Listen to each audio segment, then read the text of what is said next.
Essentially the same unappreciative crowd full of scumbags from last night. Taking over me, and I can hardly breathe. I need a problem solver, someone to cure my sorrow. It's taking over me, and I can't feel her breathe. This hate is so contagious, sometimes I cannot take it.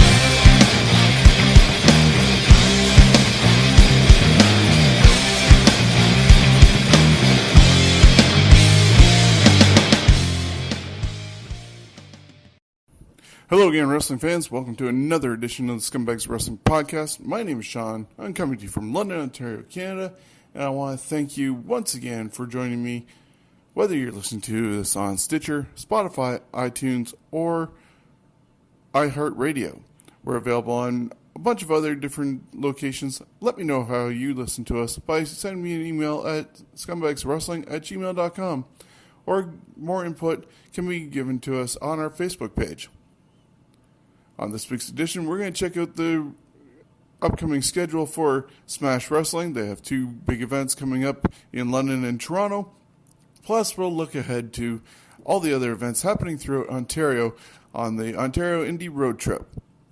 Then, I'll take a look at what happened with New Japan, with both Night 1, Night 2, and New Year's Dash for this past couple days over in Japan.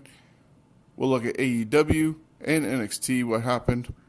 Not much happened on Raw. And we'll set you up for what is going to come up this weekend with Impact Wrestling and NXT UK.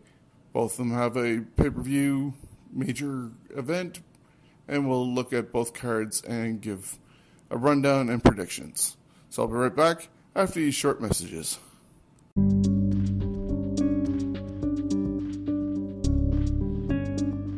Shockstock 2020 is New Earth's biggest pop culture expo and film festival. The real end is near, as the outside world falls into chaos. Word of a sanctuary for mutants, freaks, goblins, and geeks spread throughout the land. 3 days of thrills and chills, with screenings, panels, celebrities, workshops, interactive fun, vendors, all-nighter parties, and more.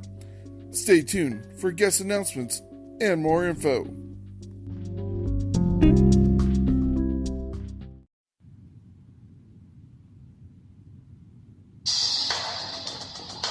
Are you looking to get into the wrestling business? Well, look no further than the Tyson Dukes Wrestle Factory, located right here in London, Ontario. Tyson has over 20 years of experience in the wrestling world, and he's even been brought down to the WWE Performance Center to be a guest trainer. We've already seen the likes of Jordan James, Kyle Boone, Violet Lee, Jim Strider, Pharaoh Bowman, Chris Mitchells, and many more. Plus, the new generation that are coming from the second group, such as Josh Pine, Shiloh, Nova, Frankie War, and many more.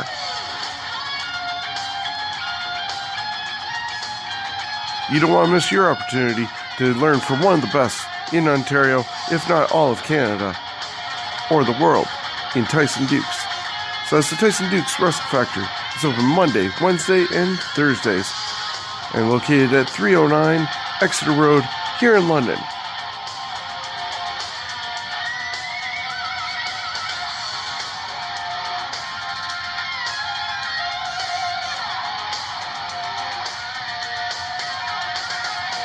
Hi, I'm the Fireball Kid, Jordan James, and this is the Scumbags of Wrestling podcast. And we're back. So let's take a look at what happens with Smash Wrestling this next little while. They haven't had an event since the last one here in London for Remix You a Merry Christmas, which you can be sure to find on their YouTube channel in its entirety as their Christmas gift to the fans. However, right now, they're gearing up for two other events. One is going to be on February 7th as Smash Wrestling returns to London at Fanshawe College for New Beginnings. At first, we saw the announcement of Carter Mason taking on Tyson Dukes and them going on one-on-one in a street fight. Earlier today, there was another announcement that will reflect the upcoming Any Given Sunday card, because the winner of Carter Mason and Tyson Dukes in their street fight will become the number one contender to face Kevin Bennett at Any Given Sunday. As it gets closer to New Beginnings, I'll give you my predictions.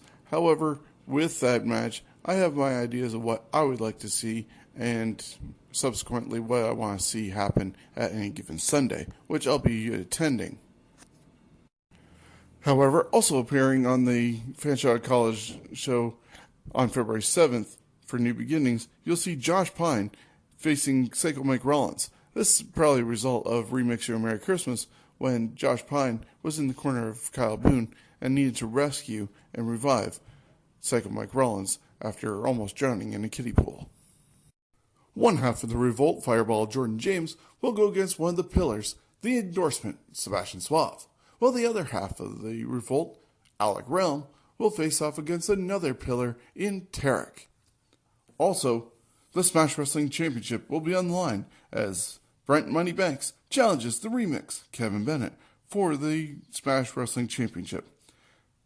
It's Smash Wrestling's New Beginnings at Fanshawe College, happening Friday, February 7th. Doors open at 7 with bell time of 8 o'clock. Then Smash Wrestling returns home to Toronto on Sunday, February 23rd at the Rec Room for Any Given Sunday 8. You'll see Speedball Mike Bailey go against Tarek. Psycho Mike Rollins faces off with Jody Threat. In tag team action, you'll see Bear Country facing off with Maine State Posse. And the Philly Marino Experience battle Baywatch, Josh Pine, and Kyle Boone. A triple threat match with CJ Crawford, Sebastian Suave, and John Greed. The Women's Championship will be on the line as Rosemary defends against Veda Scott. And as I said at the top of the show, it was just announced today that the winner of the street fight between Carter Mason and Tyson Dukes on February 7th in London will now be the number one contender to face off against the Remix, Kevin Bennett, for the Smash Wrestling Championship. It all goes down February 23rd, the Rec Room in Toronto, Any Given Sunday 8. Tickets for any of these events can be found by going to the smash-wrestling.com website. You can also contact me if you'd like to be a part of a group heading up the road to Toronto to take in Any Given Sunday 8. Contact me on our Facebook page or by emailing me at scumbagswrestling@gmail.com. Now let's take a look at the Ontario Indy road trip. 2020 is starting off with a bang, and it has a lot of events already scheduled for multiple companies throughout Ontario. So no matter where you are, there's probably a show within driving distance, and you should attend it to support independent wrestling. Now let's take a look at what's happening this weekend, and we start off this Friday, January 10th. Chem Valley Wrestling presents Scratch That at the River City Vineyard in Sarnia, Ontario. Bell time is 7:30. Electric Eli takes on the Wrestling Machine, Tyson Dukes. Ethan Dukes goes one-on-one with Sarnia Councillor Brian White. There's going to be a six-way match with a contract on a pole. You're going to see The Night Train, Justin Sane, El Reverso, Alex Weir, The Wavemaker, Kyle Boone, Alec Realm, and now added to the match, Rodney Matthews, in exchange for the Diamond Tiger, Kobe Durst, who unfortunately cannot attend the show. You'll then see Mr. Michael Grayson and Frankie War team together to take on Billy Ray Daniels and Hyena Hagen in tag team action. The Chem Valley Tag Team titles will also be on the line as Fight or Flight defend against Death Threat Army.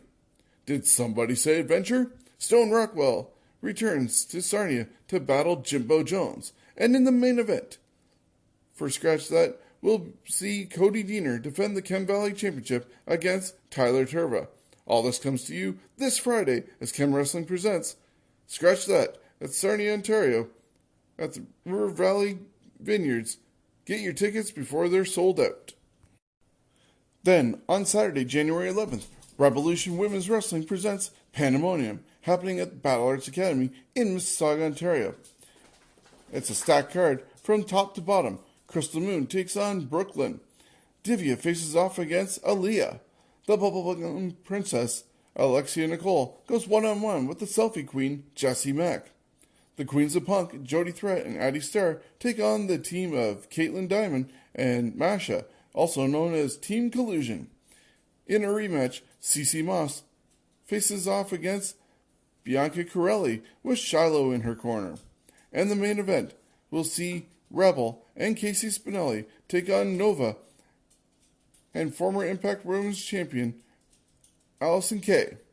That's Pandemonium, presented by Revolution Women's Wrestling at the Don Kozlov Arena at Battle Arts Academy in Mississauga, Ontario, Saturday, January 11th. Then breaking news from the other day, New School Wrestling had to make an announcement that their venue in Stony Creek for this Sunday has unfortunately a leaky roof. They have now moved to the Legion in Hamilton. So, on Sunday, January 12th, New School Wrestling presents Make 'em Wait 2 in Hamilton, Ontario. Eazy-E faces off against CC Moss. Scotty O'Shea goes against Von Vertigo. Andreas defends the New School Wrestling Internet Championship against Gabriel Foreza. Also, a no-holds-barred match featuring BMD, Brett Michael David, taking on Holden Albright, plus many more matches including the return of John Greed. New School Wrestling Make 'em Wait 2 happens Sunday, January 12th, 3:30 p.m. in Hamilton at the Legion. Looking ahead to next weekend, Crossbody Pro Wrestling presents Showcase 27 at the Crossbody Pro Wrestling Academy in Kitchener on Friday, January 17th. Also on the 17th, C4 Wrestling in Ottawa presents Snowpiercer. Aiden Prince takes on Speedball Mike Bailey. Brian Pillman Jr., Kobe Durst, and Stu Grayson will face off in a triple threat match. TDT takes on Main State Posse. Too Cold Scorpio faces off with Lufisto. Bear Country goes against the Space Pirates. And C4 Championship will be on the line as Daniel Garcia defends against Evil Uno. Then on January 18th, SVW, Seaway Valley Wrestling, and Destiny Wrestling present Super Fight in Cornwall, Ontario. Sabotage will go against Total Devastation in tag team action. There'll be a fatal four-way match featuring Lionel Knight, Aiden Prince, El Reverso, and Dan Parker. Little Blay goes one-on-one against Evil Uno. The Destiny Next Generation Championship is on the line as Brent Banks challenges Kevin Blackwood. Jody Threat faces Sally. In a steel cage match, Big Daddy D. Roy goes one-on-one against the Rage, Randy Berry. Emily Parker makes her return to SVW, and the Destiny World Championship will be on the line as Marty Skrull defends against Channing Decker. Also on January 18th, Crossbody Pro Wrestling presents Another New Beginnings in Kitchener at the Academy. Von Vertigo faces off with Jimbo Jones. There'll be a four-way for the Internet Championship featuring Pretty Ricky defending against Brandon Tidwell, Anton Alexiev, and Mr. Atlantis. In tag team action, the Henshaws take on the Dirty Vets. Jaxie Black goes against Alexia Nicole. The Empire will be in tag team action as they face Tyler Thomas and Ben Ortmans. Mark Wheeler faces off against Dana Garcia. There'll be a triple threat match for the Crossbody Pro Wrestling Championship as Holden Albright defends against Justin Sane and Alessandro Del Bruno. Plus Azrael goes against Gabriel Furueza. That's Crossbody Pro Wrestling presenting New Beginnings January 18th in Kitchener. Then, also on January 18th in Mississauga, Battle Arts Rising Stars presents Battle Arts Rumble, find out who will come out on top and win an opportunity for a title shot. January 19th, we'll see Championship Wrestling from Ontario, CWO, returning to the Rock Pile in Toronto for more great wrestling action. And finally, on Sunday, January 19th, Destiny Wrestling presents Carnage, featuring Marty Skrull at Battle Arts Academy in Mississauga. Daniel Garcia makes his Destiny debut, going one-on-one with Aiden Prince. Plus, there'll be a fatal four-way featuring El Diablo, Channing Decker, Lionel Knight, and Enzo. This concludes your Ontario Indy road trip. Find great local independent wrestling wherever you are, and don't be afraid to hop in your car and support independent wrestling, because there's probably a show just moments away from you. This is Jim Strider live from the Tyson Dukes Wrestling Factory, and you're listening to the Scumbags of Wrestling podcast. Looking at AEW this week, they were in Memphis celebrating Memphis wrestling, and the show started off with Jim Ross, Tony Schiavone, and Excalibur, but they were joined by Memphis legend Dave Brown on commentary. The first match of the night saw Hangman Page and Kenny Omega team together to take on Private Party. The team of Omega and Hangman picked up the victory after Omega hit the One-Wing Angel for the 3 count. As Page and Omega were celebrating their victory, a video appeared on the screen, and referees were trying to get Pac off of Michael Nakazawa. When he released the hold, Pac demanded his rubber match with Kenny Omega. We'll have to see when and if Omega will answer that challenge and when that match will happen.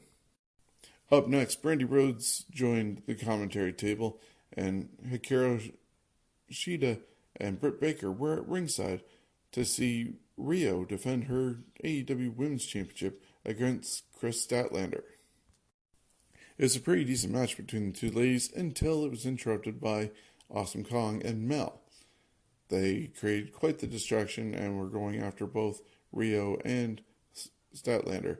Eventually, Brandy Rhodes came down to ringside to try and, get Statlander to join her Nightmare Collective, and that's when their fourth member, Luther, came out from under the ring and tried to attack. Statlander was going to go for a pile driver near the ropes, and Kong ended up tripping her, allowing Rio to cover and pick up the victory, even though Rio wasn't happy with how it ended.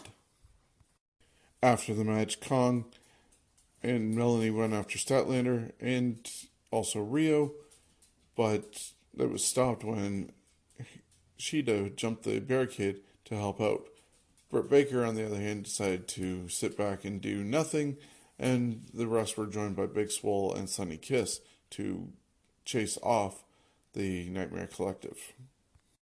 In a match that was set up last week, Sammy Guevara ended up beating Christopher Daniels. They made reference to Daniels missing a somewhat springboard moonsault the last time he was in the ring, and Pentagon Jr. ended up coming out and distracting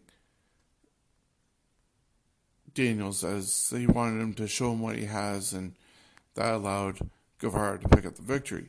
Then, no sooner did Pentagon leave, out came the Dark Order, and they tried to recruit Christopher Daniels to be a part of the Dark Order, saying that his career is going downhill and they can help him. There was a brawl that happened there. Out came the Young Bucks and also the rest of SCU, Scorpio Sky and Frankie Kazarian, and they chased off the Dark Order. The next match saw a tag team match involving brothers. This was the Lucha Brothers taking on Cody and Dustin Rhodes, who had Arn Anderson in their corner since he is now the coach of Cody Rhodes. The ending saw a springboard cutter from Cody onto Pentagon Jr., while Dustin hit a final reckoning on Phoenix to pick up the victory for the Rhodes brothers. After the match, Tony Schiavone got into the ring to ask Cody if he accepts MJF's menu of terms to have them go against each other at Revolution. Arn Anderson stopped the interview and said that they will make their statement known at a later date and left the ring. Backstage, Alex Marvez was talking to Lanny Poffo, who was there to honor his father, Angelo Poffo, and his brother, Randy Savage, as part of the Memphis tribute.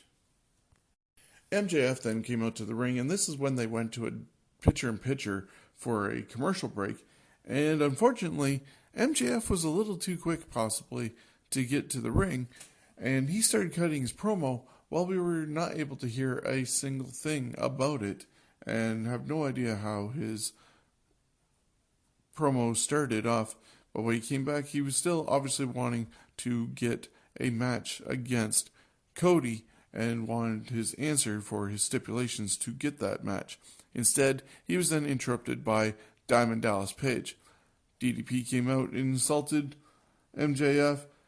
MJF then retaliated by calling out the Butcher, Blade, and Bunny and wanted DDP to kiss the ring. DDP obviously refused to do that and was attacked by the Butcher and the Blade. And before that could happen, though, Dallas was able to get diamond cutters on both Butcher and Blade. He got stopped by Bunny. Just as he was thinking about possibly diamond cutting her, MJF and Wardlow interfered and started to go after DDP. DDP was then saved by Dustin Rhodes and QT Marshall, who is obviously a big supporter of Cody Rhodes, and they're setting up a tag team match for the next episode of Dynamite, which is being entitled Bash at the Beach, happening from Miami before they take off on the Jericho Cruise. So DDP is actually going to be in the ring for AEW next week. There was a 6-man tag team match featuring the Best Friends and Orange Cassidy against Jurassic Express. This was just pretty much a cluster. Decent match, but just a lot of high flying all over the place and not really abiding by any rules of the refs. There wasn't a "this is awesome" chant from the crowds, but that was after Luchasaurus had threw Marco Stunt on top of the pile of everybody on the floor. So the finish came with Jungle Boy hitting a Frankensteiner for the pin. The final part of the night was AEW champion Chris Jericho, Sammy Guevara, and Jake Hager coming to the ring. They had a lot of bubbly waiting for Jon Moxley. They called him out because they wanted his answer from last week, whether or not he was going to join Chris Jericho's Inner Circle and get 49% of whatever the Inner Circle has. And Moxley came down. He revealed that he was wearing a Inner Circle shirt, said yes. They started passing around the bottles of champagne and shaking it and having a big old celebration. Moxley made sure he got the keys to the car and then decided to say he lied and smashed a bottle over Jericho's head and left the ring with Jericho down and ended in the crowd celebrating with the fans. And that's how AEW ended this week. So next Wednesday in Miami will be Bash at the Beach. Basically AEW Dynamite with a special name because a couple days later they're all going to be hopping on the Jericho Cruise and going for a sail to the Bahamas. During that time, they're going to be doing a bunch of panels, but AEW is also going to be recording another episode of Dynamite, probably for the following week. So that won't be a live episode, but it'll be a special episode as they're recording it on the ship. And then AEW will be back in the United States for their other shows, leading to Revolution happening on pay-per-view Saturday, February 29th from Chicago, Illinois. Currently, there isn't any matches listed for the event, but pretty soon they should be revving up for Revolution and giving us what we want to see. Obviously, we're probably going to end up getting a combination of Jericho and Moxley against each other, and also MJF and Cody. Beyond that, we'll have to see. Probably even Rio and Britt Baker, the way things are going. But that's Revolution coming up on February 29th from Chicago.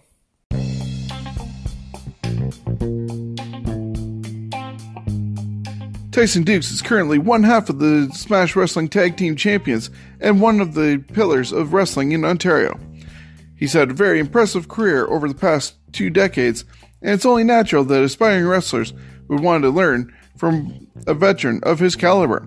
Since October of 2017, Tyson opened up the Tyson Dukes Wrestling Factory here in London, Ontario.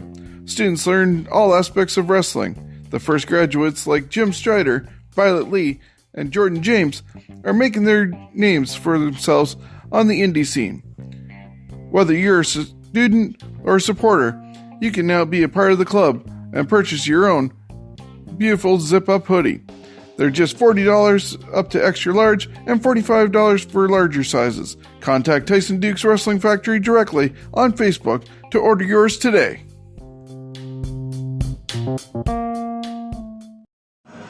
You hear the rumble in here? The rumble is the sound of progression, and fundamentals are being made at the Wrestling Factory. This is Tyson Dukes, and you're listening to the Scumbags of Wrestling podcast, y'all.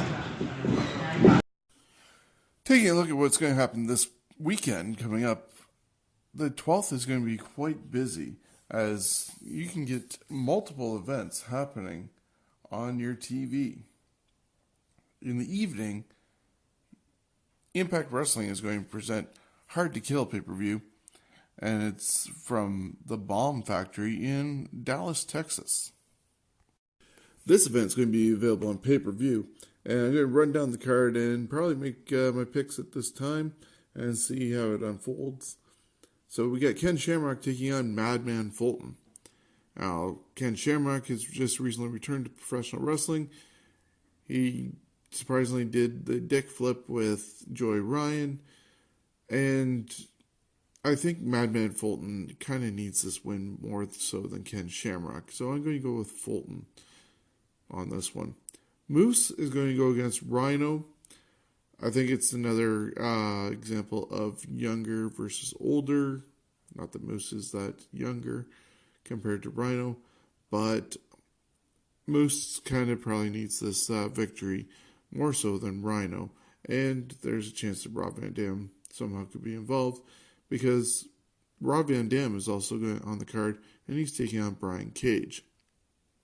Now, again, another older generation versus newer generation. Brian Cage needs the win. He's a former Impact Wrestling champion. And if, depending on the order of the matches, Rhino and Rob Van Dam end up canceling out each other in their matches with distractions or actual interference, Moose should beat Rhino and Brian Cage should beat Rob Van Dam. Then we have Eddie Edwards against Michael Elgin. This is probably going to turn into a hardcore match because they just faced each other on the last edition of Impact, and Michael Elgin picked up the victory. If you use WWE type of logic, that should mean Eddie Edwards picks up the victory. I would prefer Michael Elgin, but I could see it becoming a hardcore match the way Eddie Edwards' character has been lately over the last year or two, and that's where he's going to end up picking up the victory. The Impact Wrestling Tag Team titles are going to be online as the North, Ethan Page and Josh Alexander, who were the Tag Team of the Year for Impact Wrestling, are going to defend against Rich Swann and Willie Mack. Willie Mack was the star to watch for, I believe, for next year with the Impact Awards. However, I think that the North should retain their tag team titles. The Knockouts Championship is going to be on the line with a triple threat match. Taya Valkyrie is going to defend her championship against Jordan Grace and ODB. Now, Taya Valkyrie's husband just recently appeared on SmackDown last week in a backstage segment involving The Miz, where he was actually in his dressing room and stopped an interview from happening. As we know, Johnny Impact, Johnny Wrestling, Johnny, whatever we want to call him, John Morrison, is back with WWE. How far behind is Talia Valkyrie? A lot of people have been able to get out of contracts with Impact Wrestling, so it's only a matter of time that I see her going over. Either way, even if she was not leaving Impact Wrestling, which has not been announced, I can see Jordynne Grace picking up the victory and becoming the new Knockouts champion. Then the X Division Championship is on the line, and it doesn't sound like there's any stipulation with this match. It has Ace Austin defending against Trey Miguel. Austin was not a surprise to myself, but probably a surprise to a lot of people winning the title in the ladder match that they had recently. I think it's still early for him to lose the title. Trey Miguel is still going to put up a good match with Ace Austin, but Austin will retain the X Division Championship. And that brings us to, for whatever reason, they have to list it as intergender match for the Impact Wrestling World Championship. Regardless of the tagline, intergender match, it is a wrestling match. Whether it's men versus men, women versus women, mixed tag, intergender, it's still going to be a wrestling match. And this will probably be the show stealer, and rightfully so if all things from their past come to fruition again. Sami Callihan has had the upper hand on Tessa Blanchard, who refuses to lay down and stop. I think in this case, Impact Wrestling is gearing up to put a prominent men's title on their first woman, should I say, and have no boundaries to that Impact Wrestling Championship. Tessa Blanchard even won the Wrestler of the Year, even though they had a separate category for knockouts. So she even topped all the men. So I guess in Impact, she's the man. Yeah, just like Becky Lynch is for WWE. With that said, I do see Impact Wrestling going with Tessa as the new champion. Might not last long, but I think they'd be shooting themselves in the foot and angering a lot of fans if they don't pull the trigger on this one, even if it's for a short term and just to get eyes on the product. So that's Impact Wrestling presenting Hard to Kill Sunday, January 12th on pay-per-view from the Bomb Factory in Dallas, Texas.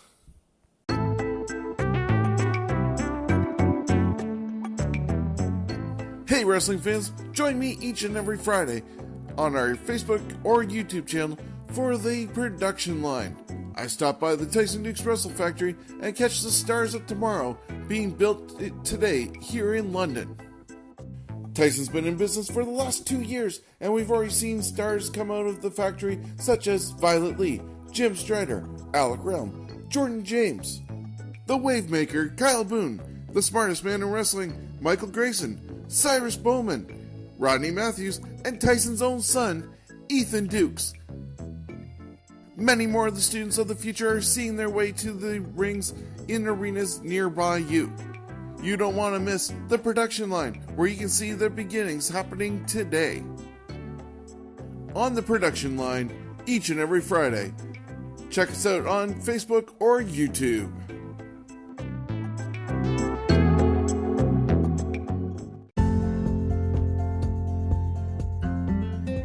Hello, do you or someone you know have a business that you'd love to have advertised here on our podcast?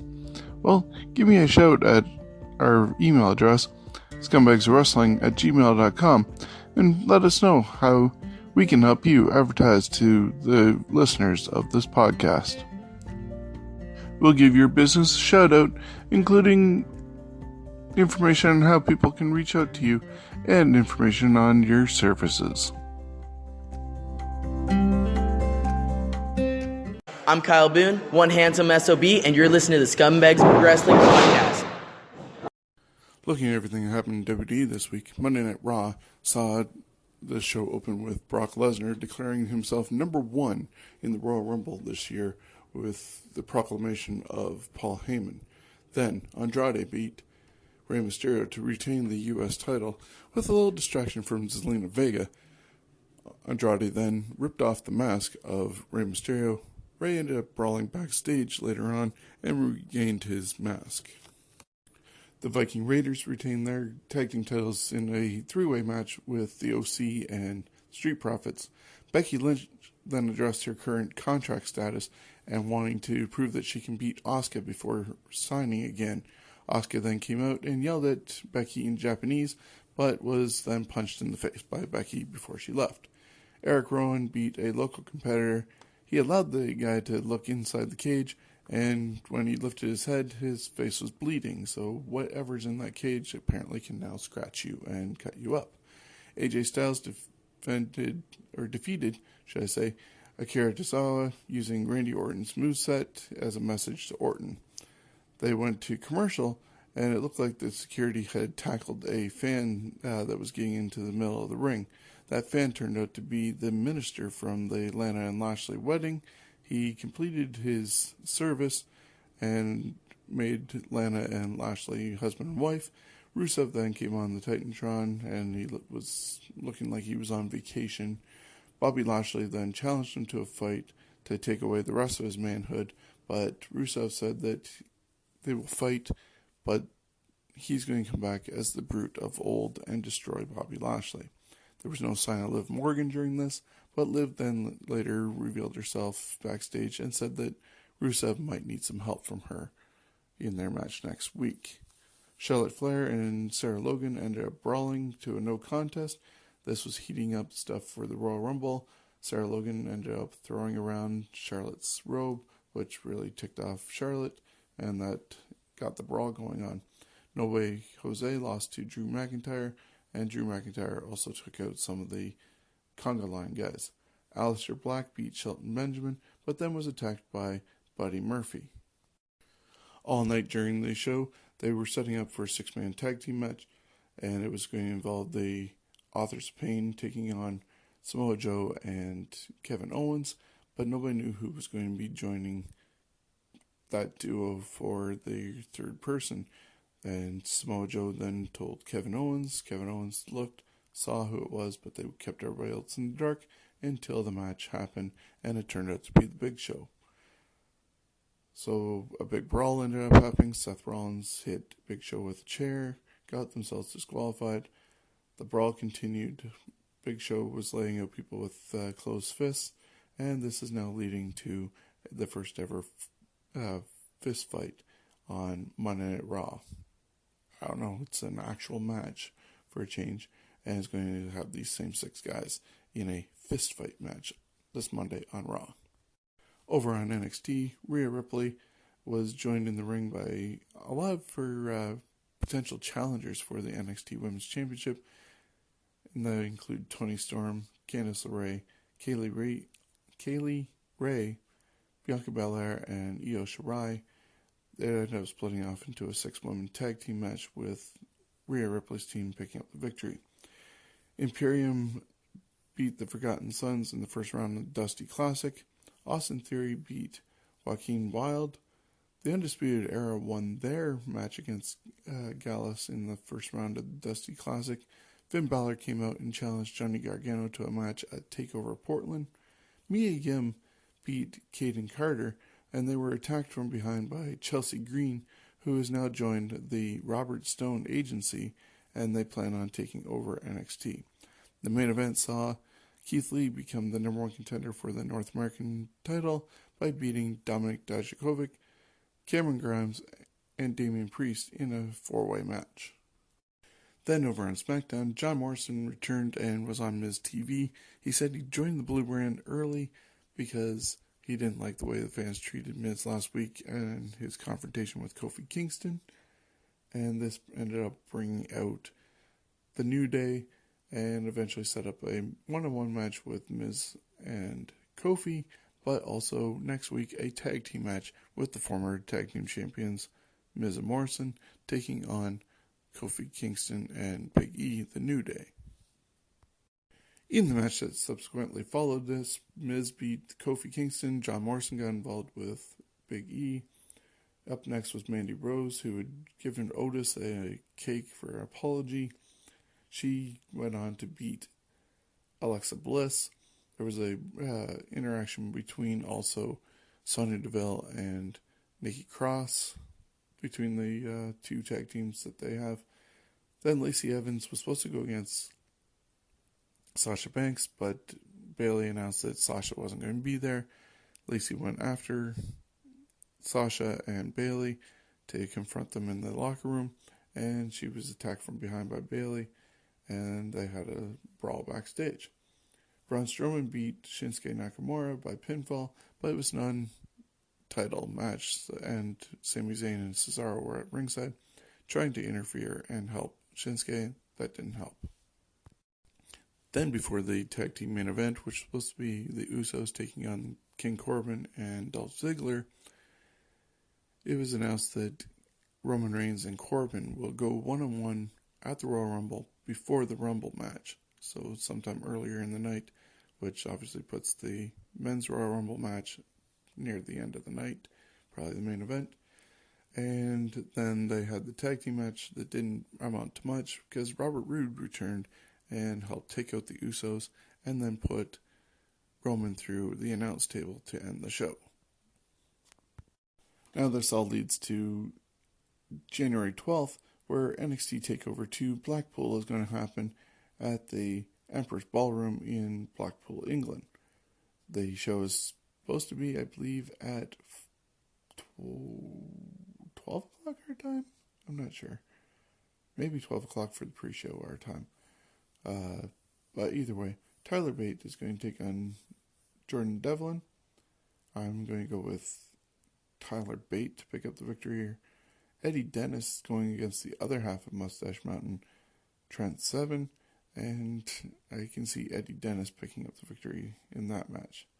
Basically splitting off between the tag team there. There's going to be a triple threat match for the Women's Championship. Kaylee Ray defending against Toni Storm and Piper Niven. I can see Kaylee Ray retaining the title, but if you watched our TNT show on Thursday, Chris Maloney is actually picking Toni Storm because there's going to be a Toni Storm-Rhea Ripley match coming up, I believe, at Worlds Collide. There's going to be a Fatal 4-Way Tag Team ladder match with the NXT Tag Team titles on the line. Gallus, Imperium, Grizzled Young Veterans, and the team of Mark Andrews and Flash Morgan Webster are going to go at it in that 4-way. I can see Imperium picking up the titles and becoming the new champions. And then the main event has Walter defending against Joe Coffey. And as I said on TNT, Walter's going to retain, but I can see Gallus and Imperium being a factor in the match. So that's later on January 12th on the WWE Network. That then takes us to Worlds Collide, which happens on Saturday before the Royal Rumble on the 25th from Houston, Texas at the Toyota Center. And it'll be NXT taking on NXT UK. Currently it has Emporium taking on the Undisputed Era in an 8-man tag team match. And as I said, it appears to be Rhea Ripley going against Toni Storm in the women's match of NXT versus NXT UK. Obviously, we should be getting some more matches set up, hopefully during Takeover Blackpool, but we never know. Definitely by Wednesday on the next edition of NXT. And then, of course, there's the Royal Rumble happening on January 26th from the Minute Maid Park in Houston, Texas. There'll be the traditional men's and women's Royal Rumble matches with the champions, or the winners getting the champions at WrestleMania. The Fiend is going against Dana Bryan for the WWE Universal Championship. Becky Lynch is defending against Asuka for the Raw Women's title, and Pride of wanting to beat Asuka. And as announced this past week, King Corbin against Roman Reigns. So that's coming up on the 26th. I want to thank you for joining me for this week's edition of the Scumbags Wrestling Podcast. Hope you enjoy all the shows that are happening on January 12th, including NXT Takeover Blackpool. There's going to be the Steve Austin Broken Skull sessions with Kane, and also Impact Wrestling's Hard to Kill. So January 12th is going to be quite busy. Be sure to catch any independent wrestling wherever you can, and tune into my show, the Ontario Indy Roadshow, to know where you can find great action coming to your area. Also, I mentioned TNT. Chris Maloney and I do a 1-hour live on Facebook and YouTube show at 8 o'clock Thursdays, running down some of the news topics of the week.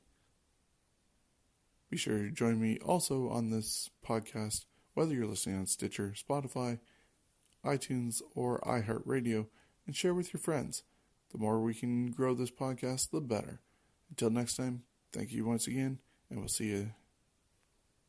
Granted, I understand it's essentially the same unappreciative crowd full of scumbags from last night.